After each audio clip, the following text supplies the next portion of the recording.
Hello viewers, welcome back to my channel. সবাইকে স্বাগত জানিয়ে শুরু করছি আমার চ্যানেলে আরেকটি নতুন এপিসোড।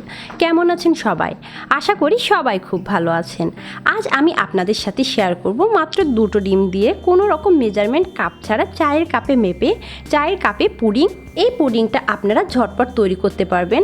আমার বেশিরভাগ রেসিপি মূলত বাচ্চাদের জন্য, এটিও আমি বাচ্চাদের জন্য করেছি, অথবা যারা হোস্টেল লাইফে থাকেন বা ব্যাচেলার লাইফ কাটান তারাও কিন্তু মেজারমেন্ট কাপ ছাড়া এবং কোনো রকম পুডিংয়ের মোল ছাড়া এই পুডিংটা চায়ের কাপে ঝটপট বানিয়ে নিতে পারবেন। তো কথা না বাড়িয়ে চলুন শুরু করা যাক মূল রেসিপি। তার আগে আরেকটি কথা, আমার আরেকটি channel baby food gallery BD চ্যানেলটি এখনও যারা সাবস্ক্রাইব করেনি প্লিজ চ্যানেলটি সাবস্ক্রাইব করুন। চ্যানেলটির লিঙ্ক ডিসক্রিপশন বক্সে দেওয়া হবে। যারা এখনও আমার চ্যানেলটি সাবস্ক্রাইব করেননি আমার চ্যানেলটি সাবস্ক্রাইব করুন আর পাশের নোটিফিকেশন বেল আইকনটি ক্লিক করুন আমার চ্যানেলের নতুন নতুন ভিডিওর আপডেট পেতে। চায়ের কাপের কাপ পুডিং তৈরি করার জন্য এখানে চুলায় আমি একটি প্যান গরম বসিয়ে দিয়েছি। এখন প্যানের মাঝে দিয়ে দেব 4 টেবিল চামচ চিনি। এখানে আমি মেজারমেন্ট কাপে দিয়ে দিচ্ছি, আপনারা আপনাদের বাসায় যে টেবিল চামচগুলো আছে সেটাতেই মেপে 4 টেবিল চামচ চিনি দিয়ে দেবেন। আর চিনির 4 ভাগের 1 ভাগ পানি, 1 টেবিল চামচ পানি দিয়ে দেবেন। এখন আমি চুলার হিটটা মিডিয়াম দিয়ে অপেক্ষা করব পারফেক্ট একটি ক্যারামেল হওয়া পর্যন্ত। ক্যারামেলে হালকা কালার আসতে শুরু করেছে, দেখতেই পাচ্ছেন। আপনাদের হিট কিন্তু চুলার বেশি করা যাবে না, আর এবং ক্যারামেলে কিন্তু ধোয়া তোলা যাবে না, তাহলে কিন্তু ক্যারামেলটা তিতো হয়ে যাবে। আর পারফেক্ট ক্যারামেল হওয়ার আগ মুহূর্তে কিন্তু ক্যারামেলটা নামিয়ে নিতে হবে, না হলে একদম পারফেক্ট করে কিন্তু চুলা থেকে নামালে ক্যারামেলটা তেতো হয়ে যাবে এবং পাতিলে যে তাপমাত্রা থাকবে সেই তাপে কিন্তু পরবর্তীতে একটু হয়ে পারফেক্ট হয়ে যাবে। দেখতেই পাচ্ছেন কালারটা অনেকটা গাঢ় হতে শুরু করেছে। এখন অপেক্ষা করব আর একটু গাঢ় হওয়া পর্যন্ত। এখন আমি এই পর্যায়ে চুলা থেকে ক্যারামেলটা নামিয়ে নেব এবং পাতিলের হিটে কিন্তু ক্যারামেলটা হয়ে যাবে। এখানে আমি 3টি চায়ের কাপ নিয়ে নিয়েছি, এর মধ্যে ক্যারামেলগুলো অল্প করে ঢেলে দেব। ক্যারামেল দিয়ে আমি কাপটা ভালোভাবে নেড়ে চেড়ে দেবো যেন চারি সাইডে খুব ভালোভাবে ক্যারামেলটা লেগে যায়। প্রতিটা কাপের চারি সাইডে আমি ক্যারামেল সমানভাবে বিছিয়ে দিয়েছি, দেখতেই পাচ্ছেন। এই কাজটা কিন্তু খুব দ্রুত গতিতে করতে হবে, না হলে ক্যারামেল জমে যাবে। এখন আমি কাপগুলো এক সাইডে রেখে দেবো ক্যারামেল সেট হওয়ার জন্য এবং পুডিংয়ের মিশ্রণটি তৈরি করে নেব। এখানে আমি পুডিংয়ের মিশ্রণ তৈরি করার জন্য একটি বাটি নিয়ে নিয়েছি আর কাপে এখানে আমি 2টি বড় সাইজের ডিম ভেঙে নিয়েছি। দেখতেই পাচ্ছেন একটি কাপে কিন্তু 1 কাপের একটু কম হয়েছে। অবশ্যই এই মেজারমেন্টের ডিম অনুপাতেই কিন্তু সব কিছু ঠিক করতে হবে, সেহেতু ডিমের অনুপাতটা দেখে নেবেন। 1 কাপের একটু কম, আমি 2টা ডিম দিয়ে দিলাম। অ্যাড করে দিব চিনি, আমি সেই কাপে মেপে হাফ কাপ চিনি নিয়ে নিয়েছি। এখন ডিম এবং চিনি খুব ভালোভাবে কাঁটা চামচের সাহায্যে মিশিয়ে নেব।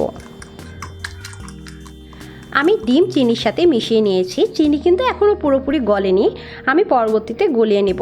এখন দিয়ে দেব দুধ। যেহেতু ডিম আমার একটু কম ছিল কাপে, সেহেতু আমি দুধও কিন্তু কম করেই নিয়েছি, ডিমের ডাবল আমি দুধ দিয়ে দেব। দিয়ে দিলাম 2 কাপ দুধ। এখানে আমি কোনো ভ্যানিলা এসেন্স ব্যবহার করছি না, সেই জন্য দিয়ে দেব হাফ চা চামচ লেবুর রস। দিয়ে ভালোভাবে আবার মিশিয়ে নেব। এখানে ভয় পাবার কারণে লেবুর রস দিলে কিন্তু দুধ ফেটে যাবে না, এক্ষেত্রে ডিমের কিন্তু এক্সট্রা গন্ধটা আর লাগবে না। অ্যাড করে দেব হাফ টেবিল চামচ কাস্টার্ড পাউডার। এটি অপশনাল, কিন্তু দিলে খুবই ভালো হয় এবং পুডিংটা অনেক স্মুথ হয় এবং ফ্লেভারটাও অনেক ভালো আসে। দিয়ে ভালোভাবে মিশিয়ে নেব। আপনারা অবশ্যই চেষ্টা করবেন কাস্টার্ড পাউডারটি দেওয়ার। এখন সমস্ত উপকরণ আমি ভালোভাবে আবার মিশিয়ে নেব। সমস্ত উপকরণ ভালোভাবে মিশিয়ে নিয়েছি, এখন আমি পুডিংয়ের মিশ্রণটি ছেঁকে নেব।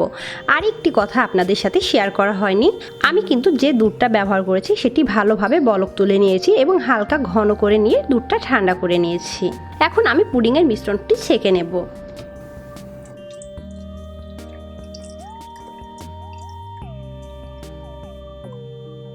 আমি পুডিংয়ের মিশ্রণ ছেঁকে নিয়েছি। দেখুন, ছেঁকে নেওয়ার ফলে ডিমের যে সাদা অংশের অনেকটা এক্সট্রা দানা দানা ভাব সেটা কিন্তু ছাঁকনিতে রয়ে গেছে, এর ফলে পুডিংটা অনেকটা স্মুথ হবে।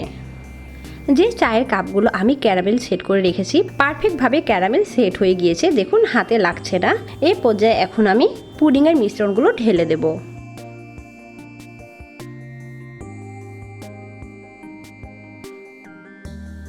পুডিংয়ের মিশ্রণগুলো আমি ঢেলে দিয়েছি। এখন আমি একটি অ্যালুমিনিয়াম ফয়েল দিয়ে প্রত্যেকটি কাপের মুখ খুব ভালোভাবে কভার করে দেব।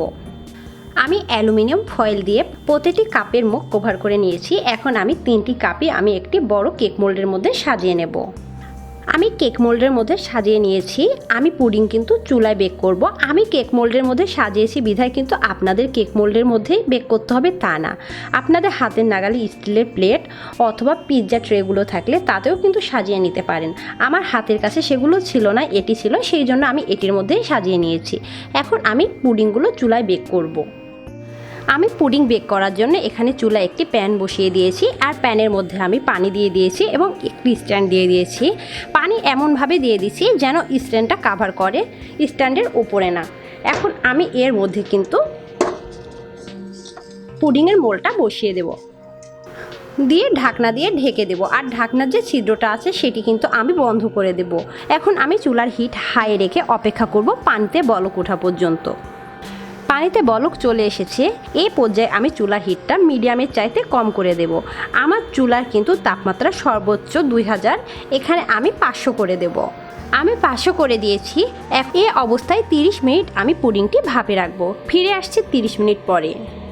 ফিরে এসেছি 25 মিনিট পরে। আমি পুডিংটা একটু চেক করে দেখব। আমি 25 মিনিট পরে পুডিংটা একটু চেক করছি। দেখুন পুডিংটা নাড়ালে হালকা একটু নড়ে উঠছে, দুলে উঠছে, তার মানে পুডিংটা আমার হয়ে গিয়েছে। আমার কিন্তু 30 মিনিট সময় লাগেনি। আপনারা এই বিষয়টা কিন্তু লক্ষ্য করবেন। একটি পারফেক্ট পুডিং তৈরি করতে হলে এই বিষয়টা খুবই লক্ষ্য করতে হবে। আপনার পুডিংটা ভাপ যদি বেশি দেওয়া হয়ে যায় পুডিংটা কিন্তু শক্ত হয়ে যাবে আর ভিতরে ছিদ্র ছিদ্র হবে। দেখতেই পাচ্ছেন ভিতরে দুলতেছে। এই পর্যায়ে এখন আমি চুলা থেকে নামিয়ে নেব এবং রুম টেম্পারেচারে ঠান্ডা করে নেব। ফিরে এসেছি পুডিংগুলো রুম টেম্পারেচারে ঠান্ডা করে নিয়ে। আপনারা চাইলে পুডিংগুলো ফ্রিজে রেখেও কিন্তু ঠান্ডা করতে পারেন। এই কাপটি আমার যেহেতু ছোট ছিল এবং পুডিংয়ের পরিমাণ এই কাপে কম দেওয়া ছিল, সেহেতু এই কাপগুলো ঠিকঠাক বেক হয়েছে আর এই কাপটা কিন্তু একটু বেশি বেক হয়ে গিয়েছে। আপনাদের ছোট কাপ হলে অবশ্যই আপনারা 20 মিনিট রাখবেন। অবশ্যই পুডিংয়ের পরিমাপের উপর ডিপেন্ড করে আপনারা পুডিংটা চেক করে দেখবেন। আমি যে পরিমাণ টাইম রেখেছি আপনাদের সেই পরিমাণ রাখতে হবে সেটা না, আপনাদের কাপের উপরে কিন্তু পরিমাণটা ডিপেন্ড করবে। এখন আমি একটি পুডিং আপনাদের মোল্ড আউট করে দেখাবো। আমি একটি নাইফের সাহায্যে পুডিংয়ের চারি সাইড আলগা করে নেব। এখন একটি বাটিতে আমি সাবধানে ঢেলে পুডিংটা মোল্ড আউট করে নেব।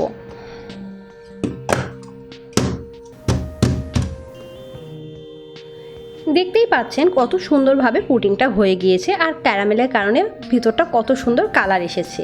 আপনারা চাইলে কিন্তু কাপে পুডিংটা খেয়ে নিতে পারবেন এবং এভাবে পুডিং বানিয়ে ফ্রিজে রেখেও কিন্তু বাচ্চাদের আপনি বারে বারে দিতে পারবেন।